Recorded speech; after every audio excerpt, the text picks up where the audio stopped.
جرنیلی اور سیکولر جماعتوں کا راز رہا ہے ہمیشہ سے. کبھی بھی جمعیت علماء اسلام کے کبھی وفاق میں حکومت نہیں آیا ہے، اور ایک بار صرف کے پی میں حکومت آیا تھا ہمارا، تو الحمدللہ سب کو پتہ ہے کہ ہمارے کارکردگی ادھر کیسی تھی. ابھی پنجاب میں مولانا نے چند جلسے اور پریس کانفرنسز کیا کیے کہ کچھ صحافیوں کے پیٹ میں مرول اٹھنے لگے اور مولانا پر بے جا الزامات لگانے لگے. سب سے پہلے الزام یہ لگایا کہ 10 سال پہلے جو جمعیت علماء اسلام نے جن لوگوں کو نکالے ان کے بارے میں سوال کرنے لگے کہ یہ لوگ اتنے خراب لوگ تھے تو جمعیت میں کیوں تھے.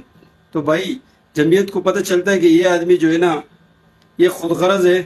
اور جو ہمارا مقصد ہے اور نظریہ اس پہ اترتا نہیں ہے تو ہم ان کو لات مار کے نکال لیتے ہیں. صحیح ہے. دوسری بات یہ ہے کہ مولانا نے فیصل آباد میں جو بات کہی وہ یہ کہی ہے کہ جب تک ہم رسول اللہ صلی اللہ علیہ وسلم کے دیے ہوئے نظام کو پاکستان کا نظام نہیں بنائیں گے تب تک ہم اللہ کے رحمت کے مستحق نہیں ہو سکیں گے، اور جب اللہ تعالیٰ کی رحمت نہیں ہوگی تو